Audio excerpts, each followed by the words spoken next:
இனிய இணைய நண்பர்களுக்கு சைவ விருந்து சேனலின் அன்பான வணக்கம். முருங்கையை நட்டா வெறுங்கையோடு போவான். ஆமாங்க, உடலை ஆரோக்கியமாக இளமையாகவும் வச்சுக்க அவசியம் சாப்பிட வேண்டிய ஒரு கீரை. என்னடா இது பழமொழி சொல்கிறாங்களேன்னு தானே கேட்க வரீங்க? சரிதான். முருங்கைக்கீரையை சாப்பிட்றவங்க முதுமையிலும் கோல் உண்ணாமல் நடப்பாங்கங்க. அதாங்க இதோட அர்த்தம். இன்றைக்கி நம்ம சேனலில் இந்த முருங்கைக்கீரையை வச்சு பசுமை மாறாமல் சத்தான அடை தாங்க செய்ய போகிறோம். அதுக்கு முன்னாடி நம்ம சேனலை சப்ஸ்கிரைப் பண்ணலைன்னா உடனே சப்ஸ்கிரைப் பண்ணிவிடுங்க. பெல் ஐக்கானையும் ப்ரெஸ் பண்ணுங்கள்.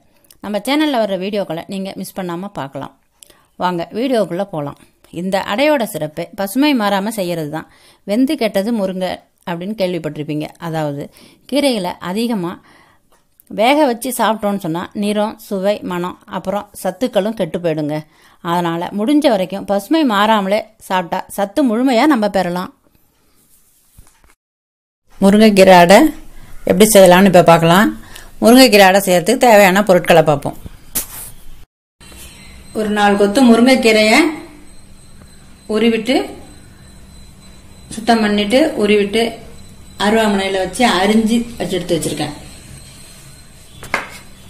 200 கிராம் பச்சரிசி, ரேஷன் அரிசி தான் பச்சரிசி, 200 கிராம் வச்சிருக்கேன். அதை ஊற வச்சுக்கணும்.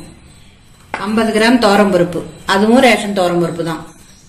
25 கிராம் கருப்பு உளுத்தம்பருப்பு, அது வீட்டு உளுத்தம்பருப்பு. அது பெரிய வெங்காயம் 2 வெங்காயம் எடுத்து அரிஞ்சு வச்சிருக்கேன். தேவையான அளவு உப்பு எடுத்து வச்சுக்கணும். காரத்துக்கு தகுந்தாப்புல மிளகாய், இஞ்சி ஒரு 2 பீஸ் கட் பண்ணி வச்சிருக்கேன். கருவேப்பிலை 2 கொத்து கட் பண்ணிருக்கேன். கொத்தமல்லி 1 கொத்து, புதினா அது 2 கட் பண்ணி வச்சுக்கணும். பெருங்காயம், கட்டி பெருங்காயம் ஊற வச்சு வச்சுக்கணும். அடை செய்யறதுக்கு எண்ணெய்,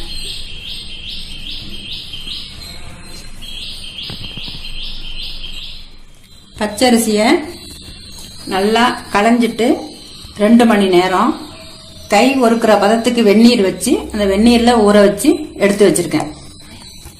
துவரம்பருப்பு, உளுத்தம்பருப்பு 2யும் நல்லா களைஞ்சிட்டு அது பச்சை தண்ணியில் தான் ஊற வச்சிருக்கேன். 2 மணி நேரம் முன்னாடி ஊற வச்சுக்கணும். பச்சரிசி ஹார்டாக இருக்கும் அப்படிங்கறதுனால வெந்நீரில் வச்சு ஊற வச்சிருக்கேன். இது அடை டிஃப்ரெண்டா இருக்கும். சாப்பிட்றதுக்கு நல்லா மொறுமொறுப்பா டேஸ்ட் நல்லா இருக்கும். அதுக்காக நான் பச்சரிசி வச்சிருக்கேன். மிக்சி ஜாரில் போட்டுக்கணும். போட்டு கொரப்பா அரைச்சிக்கணும்.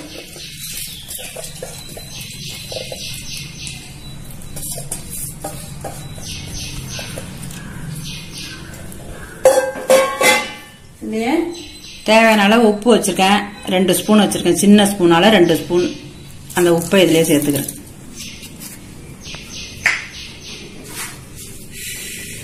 வரமிளகாயும் இதில் சேர்த்துக்கணும்.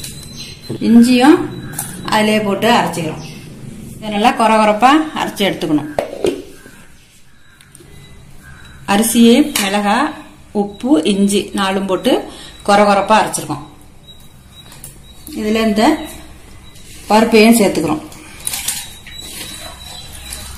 கருப்பு உளுத்தம் பருப்பு தோல் கழுவாம வச்சுக்கலாம். ஏன்னா கருப்பு உளுத்தம் பருப்பு நல்லா சத்து நிறைந்தது. அதனால தோலோட சாப்பிட்றது நல்லது. எந்தெந்த பொருள் எல்லாம் தோலோட சேர்த்துக்கலாமோ அந்த அளவு அது மாதிரி தோலோட சேர்த்துங்க. இப்ப இந்த பருப்பை போட்டு பருப்பையும் கொஞ்சம் கொரப்பா இருக்கிறாப்புல அரைச்சிக்கணும். 2யுமே கொரன்னு அரைச்சாச்சு.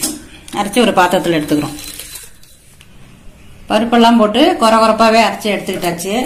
எல்லாத்தையும் வெங்காயமும் சேர்த்துங்க. அதில் பெருங்காயம் சேர்த்துங்க. புதினா கொஞ்சம் தான் போட்டிருக்கேன் கீரை போடுறதுனால.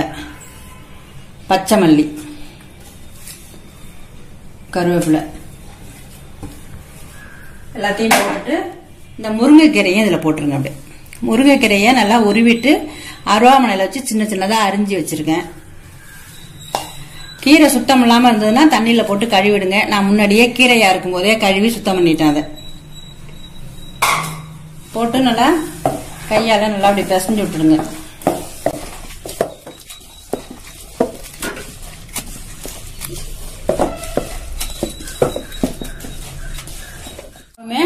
கீரையில போட்டு கலந்து எல்லாத்தையும் எடுத்து வச்சிருக்கோம். உப்பு கொஞ்சம் டேஸ்ட் பார்த்துங்க. இந்த இதுல உப்பு உரப்பு எல்லாமே டேஸ்ட் சரியா இருக்கு. மாவு கொஞ்சம் எடுத்து இப்படி தெளிச்சு பார்த்தோம்னா கல்லு காஞ்சிட்டாங்கிறது தெரியும். தடவரத்துக்கு கட்ட வச்சுங்க அவசியம்.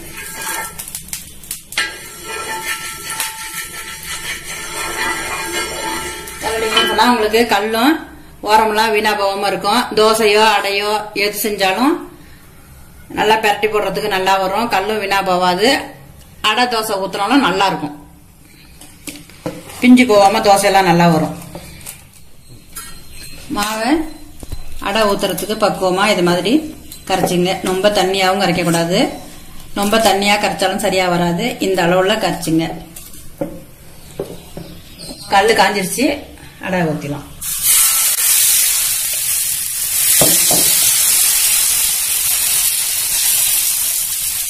எவ்வளவு மெலுசா வேணுமோ கரண்டியாலே அப்படியே திராவி விட்டுங்க. முருங்கைக்கீரையில இரும்பு சத்து அதிகமா இருக்கிறதுனால இது எலும்புகளுக்கெல்லாம் வலுவூட்டக்கூடியது. கண் பார்வைக்கு ரொம்பவே நல்லது.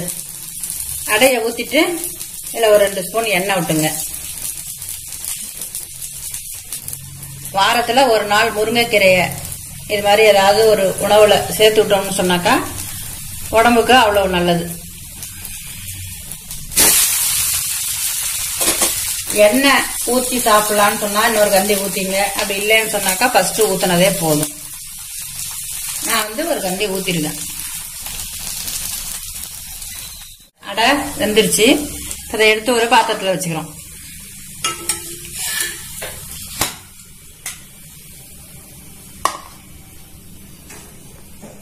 முருங்கைக்கீரையா இருக்கட்டும், மற்ற கீரைகளா இருந்தாலும் சரி, அந்த பச்சை நிறம் குறையாம நீங்க அதை சமைச்சு சாப்பிட்டாலும் இது மாதிரி அடையில போட்டு சாப்பிட்டாலும் அது அந்த கீரையோட குணம் அப்படியே இருக்கும்.